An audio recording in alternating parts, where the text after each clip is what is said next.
Hi guys, Dr. YouTube here. We're doing a video this morning on another one back on Scalia and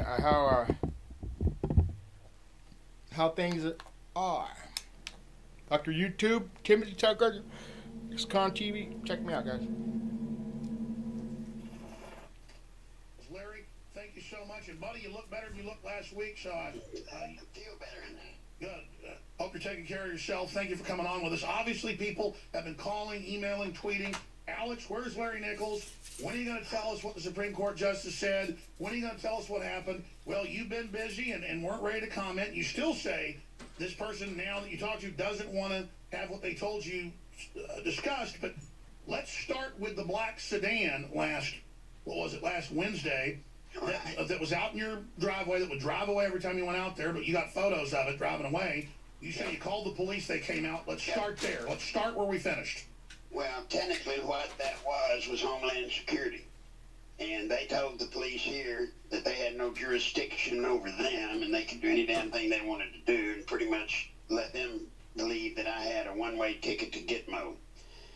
Now, what that meant, I have no idea. And Alex, if they want me, I live at 58 Kensington Drive, Conway, Arkansas. I've never hidden it. Come on. Let's do what's got to be done. Just don't bore me to death.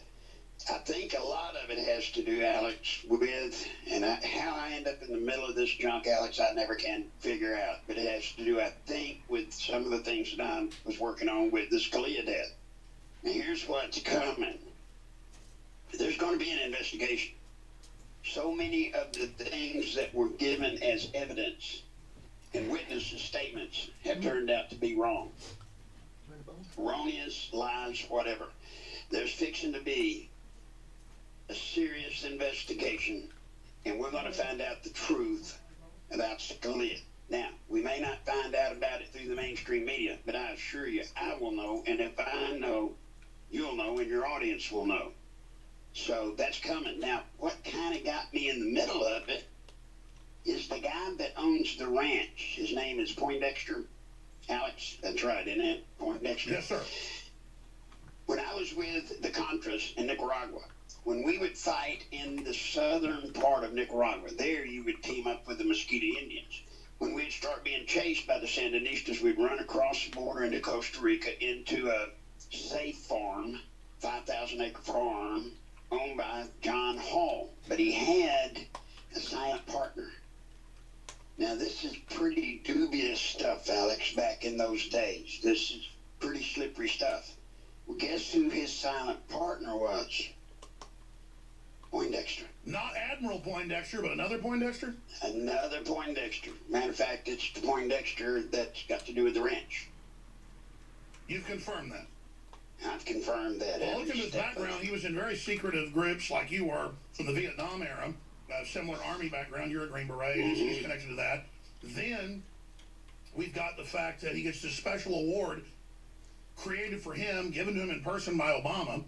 He's part of these big brokerage firms that are connected to clandestine groups. I mean, that right there stinks. Story changing, no autopsy. Wow.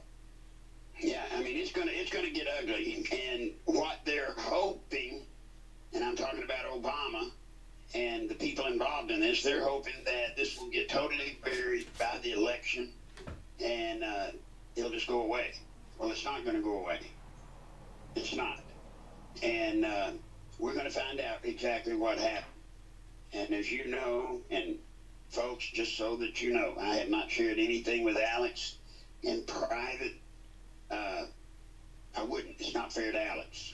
And to the bad guys, if you're listening, I don't talk to Alex privately, so don't worry with him. But that's coming. Now, Alex, I got another bit of news for you. The Republican hierarchy, the establishment, they have decided to forego fighting Donald Trump. They're not going to fight him. Wow. And were you told this by insiders, or you're able to see the tea leaves? No, I don't do tea leaves.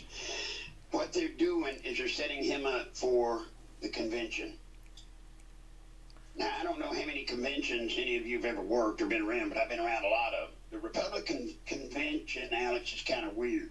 You know, the Democrats have what's called superdelegates. Superdelegates, folks, when people go vote and they pick who they want to be their presidential nominee. Well, that's the people. Well, the Democrats didn't like that, so they wanted to put control on it. So they created this group called superdelegates, which are basically sitting congressmen, senators, governors, people that are in politics that are in good standing with the party. So it overrules the people. So if you're a Democrat and you think you're voting for this person or that, you ought to just go to superdelegates and ask them. And Democrats are just now learning about this. It's been in place since '72. They can't believe it. They can't believe it. Nah, the Republicans have their nasty trick. It's called a brokered convention. When delegates are awarded because of the primary, they go to the convention. When they get to the convention, you'll know, Alec, notice it goes around the floor, and everybody says, from the great state of Arkansas, we give 28, cast 28 votes to whatever.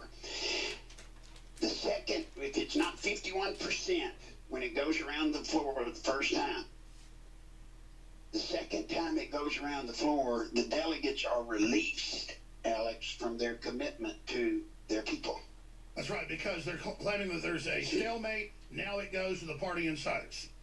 That's exactly right. So what they intend to do is meet Trump there.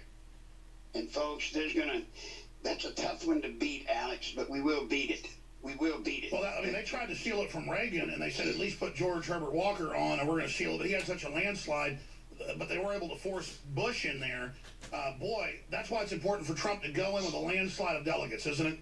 It is. Now, they also, because of that problem, they put in another little rule that exists today.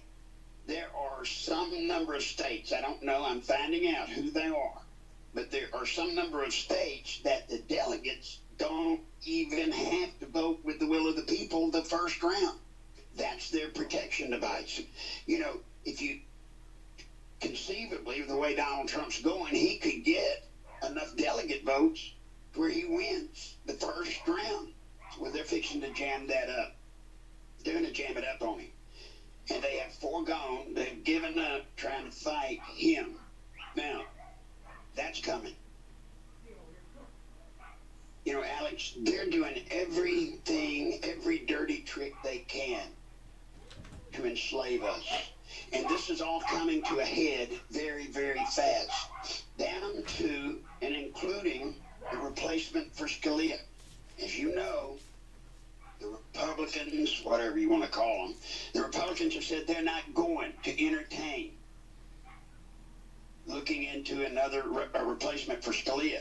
But most people don't realize, Alex, there is a law that was signed in 1970, I believe, and it says that a president in his last term, the last year of his last term, cannot appoint someone to the Supreme Court. Unless there's an emergency. Unless there's an emergency within the court. And Obama's fixing to use it. And when you hear Obama and the media talking about the nuclear option, Alex, you heard it first here when you and I talked about it last week. That's what the nuclear option is. And he's going to pull it. He's going to pull it. And when he does that, the whole dynamic of the country is going to change, Alex. The whole dynamic. He's been doing it on open borders. He's been doing it on guns. He's been doing it on military. Will the Republicans sit there and let him do an emergency appointment? You put me in the spot, didn't you? Did you do it on purpose? No, I mean, I'm just trying to figure. I know we don't know, but at least they're blocking a hearing. I mean, they just can't let Obama do this. The only reason the Republicans are blocking the hearing or give the sense that they're blocking the hearing is to get them through this election cycle. Once the election cycle is over in November, they fully intend to address the situation with Obama and put in a Supreme Court justice before the next legislature or the next Congress. And that's what Obama keeps saying in due time. People want it now. He's going to wait till after the election. He's going to wait. Which shows there's a deal going on behind the scenes. Exactly. That's what I try to tell people. They're not two teams, Alex. There's not. It's one. They get together. I've been there. I've been in the cloakroom. I've been in the meetings, and they come off the floor of Congress. They say, boy, Teddy Kennedy, you sure knocked me in the butt on that speech you gave. And then Orrin Hatch will say, yeah, and then they're just buddies. It's all an act. And that's the old guard. They're threatened by the libertarians, the Ron Paul